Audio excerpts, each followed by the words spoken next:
इसमें मैं हमने हाथ जोड़ के प्रार्थना कर रहा हूं आपसे। अरे आप जानना क्या चाहते हैं? हमने ईओडब्ल्यू जांच को कराया। भाषण मत दीजिए, प्रश्न का उत्तर दीजिए। प्रश्न का उत्तर ही दे रहा हूं। मैंने पूछा है आपसे क्या क्या अनियमितताएं पाई गई, मोक्षित कारपोरेशन कह लें या सप्लाई करता जो भी हो, तो दोनों बताऊं कि आप उत्तर दीजिए, फिर मैं पूछ लूंगा। आप मेरे प्रश्न मत करिए ना, उत्तर दीजिए। मांग पत्र कितने सामान का दिया अब, और कितनी राशि उनको उसके विरुद्ध उपलब्ध करवाई, और कितने दिन में वो सप्लाई हुई?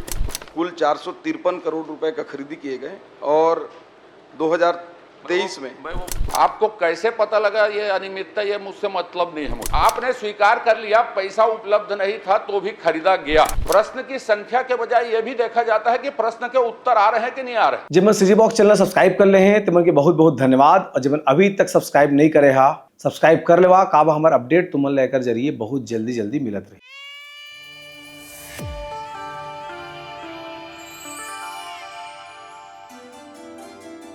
क्रमांक 4 श्री अजय चंद्राकर जी। माननीय अध्यक्ष महोदय, माननीय मंत्री जी से मैं जानना चाहूंगा अपने प्रश्न में, ये एक सीजीएमएससी से संबंधित है। उत्तर में आपने दिया है कि डायरेक्टर हेल्थ ने डिमांड क्रिएट की और सीजीएमएससी ने खरीदा। कितनी राशि, कितनी सामग्री की संख्या बता देंगे? नाम मत बताइए, आपने इतना मोटा मुझे दिया है। इतने आइटम का, इतनी राशि का डिमांड उन्होंने, इतने सामान का डिमांड उन्होंने दिया और उसके विरुद्ध कितनी राशि उपलब्ध करवाई? डिमांड जो दिया, कितनी राशि उपलब्ध करवाई गई और कितने दिन के अंदर में वो सप्लाई हुई?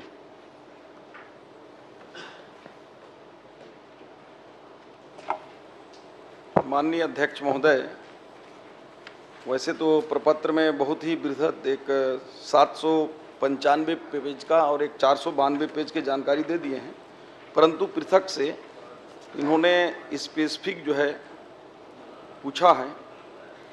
तो मोक्षित कॉरपोरेशन को 2019-20 से 22-23 तक 266 प्रकार के रीजेंट कुल 453 करोड़ रुपए का खरीदी किए गए और 2023 में मैं वो पूछा नहीं। अच्छा, माननीय अध्यक्ष महोदय, मैंने ये कहा कि डीएचएस ने मांग पत्र दिया। मांग पत्र कितने सामान का दिया अब, और कितनी राशि उनको उसके विरुद्ध उपलब्ध करवाई और कितने दिन में वो सप्लाई हुई?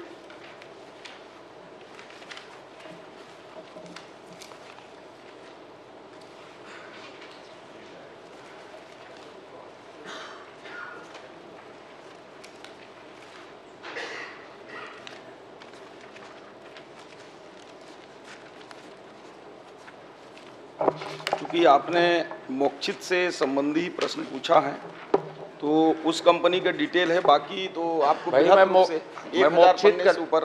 माननीय मंत्री जी, हाँ, मोक्षित उसमें उल्लेखित है, फिर मोक्षित का यदि बता रहे हैं तो फिर कह पूछ देता हूं, मोक्षित को यदि किया है। नहीं, इसमें भी मैं आपको फिर भी बता दे रहा हूँ पिछला सवाल का जवाब। ये राज्य बजट से वर्षवार आपको बताऊं कि एक साथ बता दूं? मैं जिस विषय में पूछा हूं, हाँ, जिस कंपनी का नाम भी मैंने प्रश्न में लिया, उस कंपनी को आपने दिया, तो उसके लिए रिएजेंट्स खरीदी जो की है आपने, कितने रिएजेंट्स की डिमांड क्रिएट हुई डीएचएस के द्वारा, उसके विरुद्ध कितनी राशि सीजीएमएससी को उपलब्ध करवाई गई, कितने दिन की अवधि में रिएजेंट उपलब्ध करवाए गए, सप्लाई की गई मतलब, और उसमें क्या क्या अनियमितताएं पाई गई?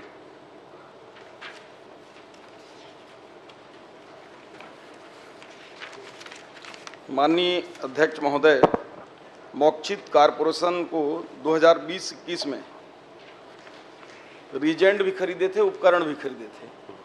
तो दोनों बताऊं कि आप उत्तर दीजिए, फिर मैं पूछ लूंगा। आप मेरे प्रश्न मत करिए ना, उत्तर दीजिए। उपकरण में 2020-21 में 10 प्रकार के उपकरण खरीदे, जिनमें उपकरणों की संख्या 256 था। 11 करोड़ 20 लाख रुपए की उसको क्रय आदेश दिया गया था।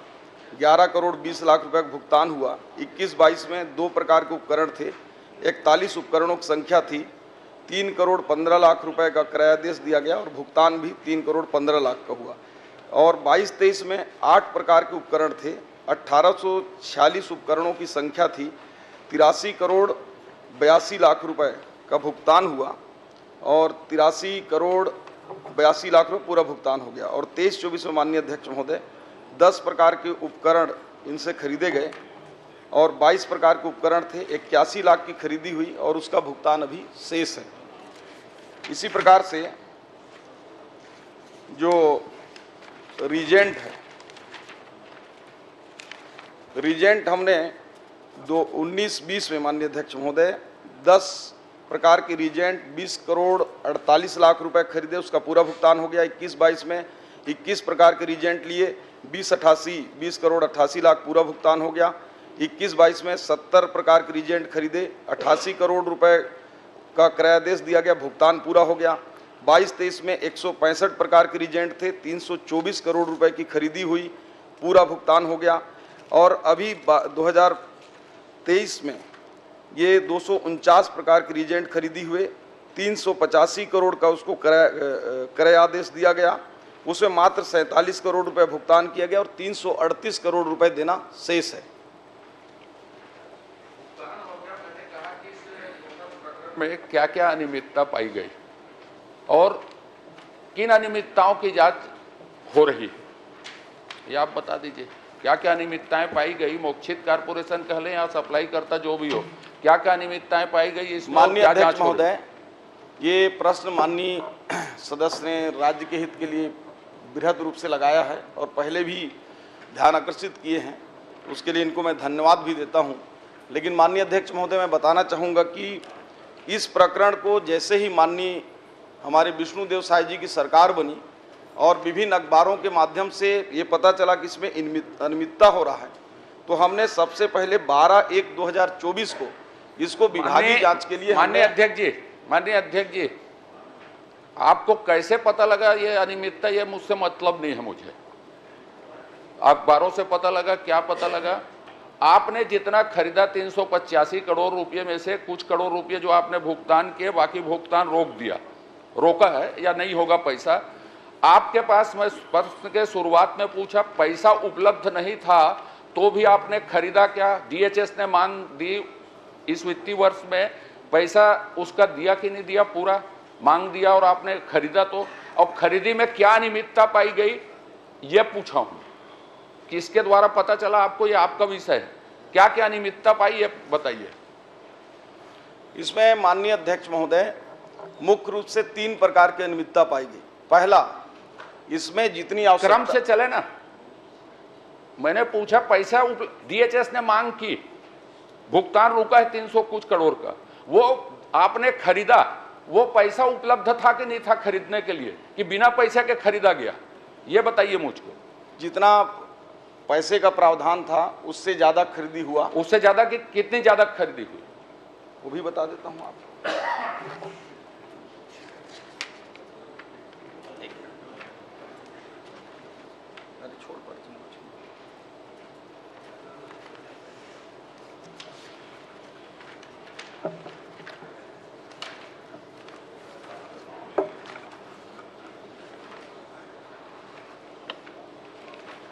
माननीय अध्यक्ष महोदय, कल चंद्राकर जी मेरे लिए आरोप लगा रहे थे कि बाकी के समय इनको दे दिया जाए, तो हम प्रार्थना कर लें कि क्या बाकी सब समय आप ही को दे दें? अरे मेरे को कहाँ दे रहे हैं? मैं तो मंत्री जी उत्तर नहीं दे रहे भाई, मैं तो चुपचाप बैठा हूँ।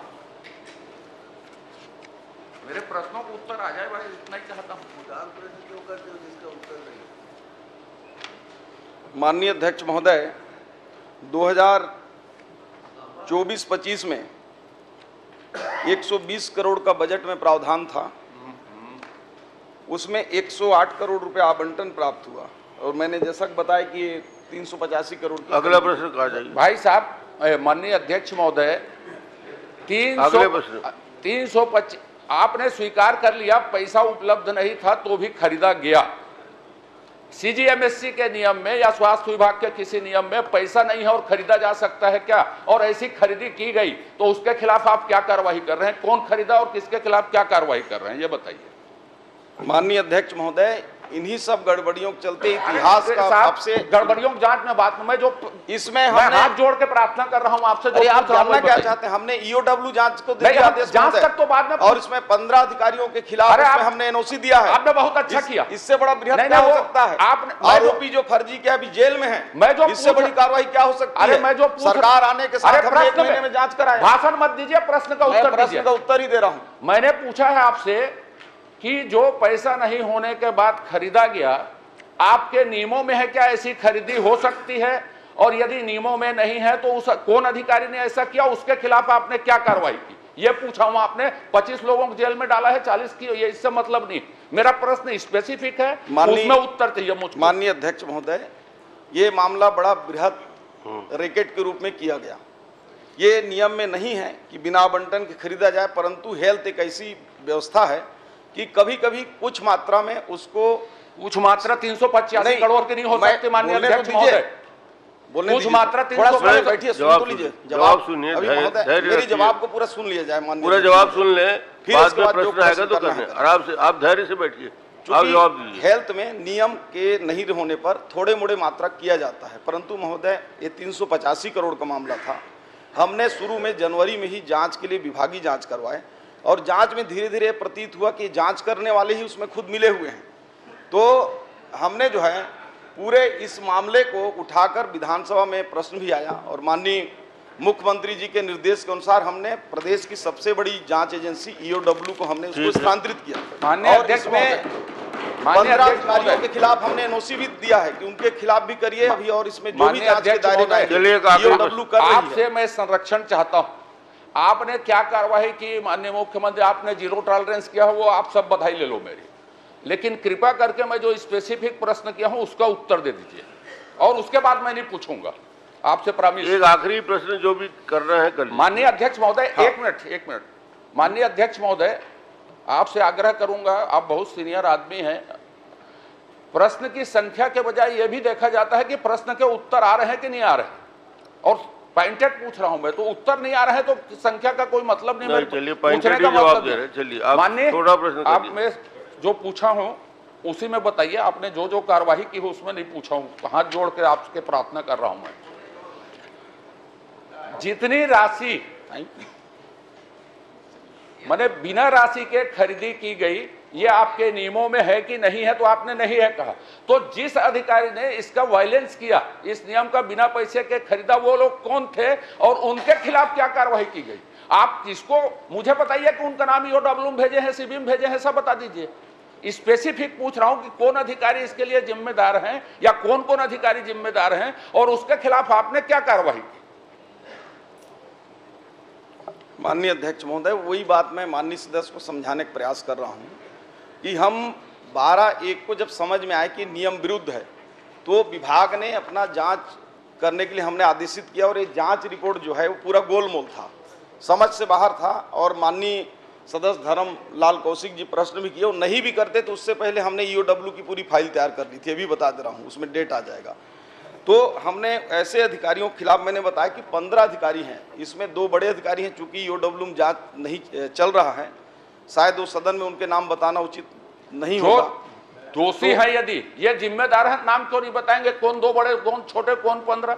मैं तो पूछ रहा ऐसे हूं। 15 अधिकारियों के खिलाफ ईओडब्ल्यू को हमने दे दिया है। अब चूंकि हम तो जांच करके, मंत्री को अधिकार नहीं है कि जांच करके उसको सूली पर लटका दे, हमने इससे बड़ा जांच आप क्या चाहते हैं बताइए? माननीय अध्यक्ष महोदय, मैं बैठ रहा हूं आपसे खेद व्यक्त करके, सीधी बात है कि मैंने जो पूछा उसका भर उत्तर नहीं दिया उन्होंने, बाकी वो क्या क्या किया उसको बखान करते रहे। माननीय अध्यक्ष महोदय, आप निर्देश कर दें, मैं तो अपने हिसाब से इन्होंने जो पूछा उसका पॉइंटेड आप ईओडब्ल्यू में किसके खिलाफ गए मैं पूछा ही नहीं, आपको बधाई दे दी आपने किए नहीं, जो गड़बड़ की है मैंने बताया कि इसमें गड़बड़ी हुआ है, स्वीकार किए हैं, और गड़बड़ी के बाद जांच भी कराई डिपार्टमेंटल। अच्छा, चलिए, आप उत्तर नहीं दे रहे हैं मुझको, तो मत दीजिए। मैं ये पूछ रहा हूं कि इसमें जो कारपोरेशन का नाम मैंने उल्लेखित किया है, उस कारपोरेशन के खिलाफ भी आप ईओडब्ल्यू में गए हैं, तो उसके खिलाफ क्या क्या किन किन मुद्दों में जांच हो रही है ये बता दीजिए। उन्होंने क्या क्या गड़बड़ी की है सप्लाईकर्ता ने, जिसके खिलाफ आप जांच करवाए हैं, आप जांच करवाए हैं और ईओडब्ल्यू को दिए हैं। तो जिन्होंने सप्लाई की है, उन्होंने सप्लाई करता है, उन्होंने क्या क्या गड़बड़ी की है जिसके खिलाफ आप ईओडब्ल्यू में गए हैं, ये मेरा आखिरी प्रश्न है। चलिए। माननीय अध्यक्ष महोदय, उसमें सप्लाई करता और सप्लाई कराने में जिनका हाथ था, जिन अधिकारियों का, कर्मचारियों का, पूछ रहा हूं मैं, करता उन सबके खिलाफ ईओडब्ल्यू में हमने नाम दिया है। और मुख्य रूप से जो ये बिंदु पूछ रहे हैं कि सप्लाई करता क्या क्या गड़बड़ी था, तो उसके तो गड़बड़ी नंबर 1 कि बिना किसी प्रकार के उसमें खरीदी नियम में जो दर हैं, वो 100 रुपये की चीज को 10 गुना 8 गुना रेट में खरीद लिया गया था। वो जांच हुआ। दूसरा उसने ऑर्डर मिला, ठीक है, मैं रुकिए, आपके विभाग ने ऑर्डर दिया उतने पैसे में सप्लाई का उनको। अरे उसी में तो आ रहा हूं मैं। इसके बाद जो ऑर्डर दिए माननीय अध्यक्ष महोदय, उसमें नियम है कि उसको चालू करके उसमें रीजेंट जांच चालू होने के बाद भुगतान होता है। अभी भी 700 से ऊपर मशीनें हैं, आज तक नहीं चालू हो पाई हैं। तीसरा चीज उसने बताया कि ये क्लोज मशीन है जिसमें दूसरे के रीजेंट नहीं लगता है, और छद्म पूर्वक जो है उसने ओपन मशीन भी दे दिया जिसमें किसी के भी दवाइयां लगते हैं। तो कुल मिला के ये सप्लायर और अधिकारियों की सांठगांठ से हुई है। प्रथम दृष्टया में सप्लायर को जेल में डालकर उसको ईओडब्ल्यू में डाला है, और अधिकारी भी, उसमें 15 अधिकारियों के नाम हैं, उनको हमने एनओसी दे दिया है। चूंकि ईओडब्ल्यू जांच कर रही है, विभाग नहीं कर रही, इसलिए मैं समय सीमा भी नहीं बता पाऊंगा।